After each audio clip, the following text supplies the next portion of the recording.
Chapter 23. Huckleberry Finn.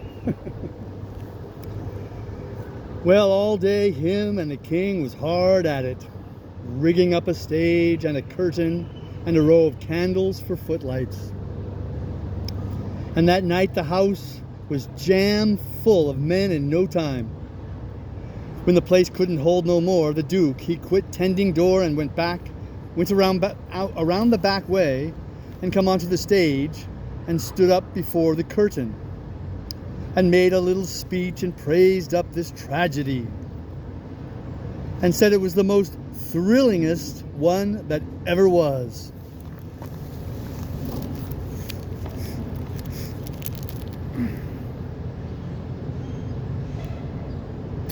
And so he went on bragging about the tragedy and about Edmund Kean the elder, which was to play the main principal part in it. And at last, when he'd got everybody's expectations up high enough, he rolled up the curtain, and the next minute the king come a-prancing out on all fours, naked. And he was painted all over, ring-streaked and striped, all sorts of colors, as splendid as a rainbow. But never mind the rest of his outfit. It was just wild, but it was awful funny. The people most killed themselves laughing, and when the king got done capering and capered off behind the scenes, they roared and clapped and stormed and ha-ha'd till he come back and done it over again. And after that, they made him do it another time. Well, it would have made a cow laugh to see the shines that old idiot cut. Then the Duke, he lets the curtain down and bows to the people and says the great tragedy will be performed only 2 nights more on accounts of pressing London engagements, where the seats is all sold already for it in Drury Lane. And then he makes them another bow and says if he has succeeded in pleasing them and instructing them, he will be deeply obliged if they will mention it to their friends and get them to come and see it. 20 people sings out, "What? Is it over? Is that all?" The Duke says yes. Then there was a fine time. Everybody sings out, "Sold!" and rose up mad and was a-going for that stage and them tragedians. But a big, fine-looking man jumps up on a bench and shouts, "Hold on! Just a word, gentlemen." They stopped to listen. "We are sold, mighty badly sold, but we don't want to be the laughing stock of this whole town, I reckon, and never hear the last of this thing as long as we live. No, what we want is to go out of here quiet and talk this show up and sell the rest of the town. Then we'll all be in the same boat. Ain't that sensible?" "You bet it is. The judge is right," everybody sings out. "All right then, not a word about any sell. Go along home and advise everybody to come and see the tragedy." Next day, you couldn't hear nothing around that town but how splendid that show was. House was jammed again that night, and we sold the crowd the same way. When me and the king and the Duke got home to the raft, we all had a supper, and by, about midnight, they made Jim and me back her out and float her down the middle of the river and fetch her in and hide her about 2 miles below town. The third night the house was crammed again, and they weren't newcomers this time, but people that was at the show the other 2 nights. I stood by the Duke at the door, and I see that every man that went in had his pockets bulging or something muffled up under his coat. And I see it weren't no perfumery either, not by a long sight. I smelt sickly eggs by the barrel, and rotten cabbages, and such things. And if I know the signs of a dead cat being around, and I bet I do, there was 64 of them went in. I shoved in there for a minute, but it was too various for me. I couldn't stand it. Well, when the place couldn't hold no more people, the Duke, he give a fellow a quarter and told him to tend door for him a minute. And then he started around for the stage door. I after him. But the minute we turned the corner and was in the dark, he says, "Walk fast now, till you get away from the houses, and then shin for the raft, like the Dickens was after you." I done it, and he done the same. We struck the raft at the same time, and in less than 2 seconds we was gliding downstream, all dark and still, and edging towards the middle of the river. Nobody saying a word. I reckoned the poor king was in for a gaudy time of it with the audience. 30 cents. But nothing of the sort. Pretty soon he crawls out from under the wigwam and says, "Well, how'd the old thing pan out this time, Duke?" He hadn't been uptown at all. He never showed a light till we was about 10 miles below that village. Then we lit up and had a supper, and the king and the Duke fairly laughed their bones loose over the way they'd served them people. The Duke says, "Greenhorns, flatheads, I knew the first house would keep mum and let the rest of the town get roped in. And I knew they'd lay for us the third night and consider it was their turn now. Well, it is their turn, and I'd give something to know how much they'd take for it. I would just like to know how they're putting in their opportunity. They can turn it into a picnic if they want to. They brought plenty provisions." I'm being chased by the garbage truck.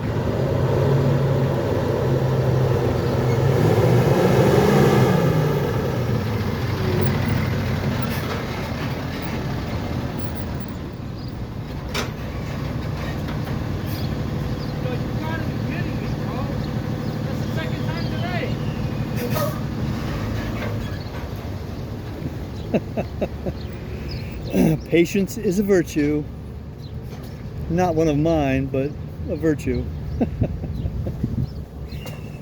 They can turn it into a picnic if they want to. They brought plenty provisions. Them rapscallions took in $465 in that 3 nights.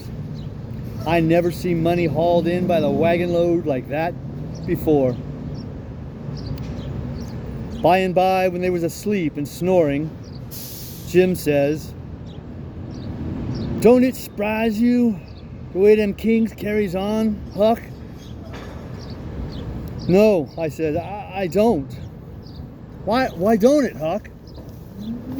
"Well, it don't because it's in the breed. I reckon they're all alike. But Huck, these kings orn is regular rapscallions. That's just what they is. They's regular rapscallions." "Well, that's what I'm saying. All kings is mostly rapscallions, as far as I can make out. Is that so? You read about them once. You'll see. Look at Henry VIII. This'n's a Sunday school superintendent to him. And look at Charles II and Louis XIV and Louis XV and James II and Edward II and Richard III and 40 more. Besides all them Saxon heptarchies that used to rip around in old times and raise Cain. My, you ought to seen old Henry VIII when he was in bloom. He was a blossom. He used to marry a new wife every day and chop her head off next morning. and he would do it just as indifferent as if he was ordering up eggs. "Fetch up Nell Gwyn," he says. They fetch her up next morning, chop off her head, and they chop it off. "Fetch up Jane Shore," he says, and up she comes. Next morning, chop off her head, and they chop it off. "Ring up Fair Rosamond." Fair Rosamond answers the bell. Next morning, chop off her head. And he made every one of them tell him a tale every night, and he kept that up till he had hogged 1,001 tales that way. And then he put them all in a book and called it Domesday Book, which was a good name, and started the case. You don't know kings, Jim, but I know them, and this old rip of ourn is one of the cleanest I've struck in history.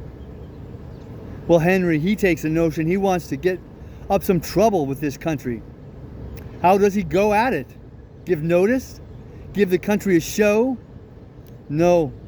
All of a sudden, he heaves all the tea in Boston Harbor overboard and whacks out a declaration of independence and dares them to come on.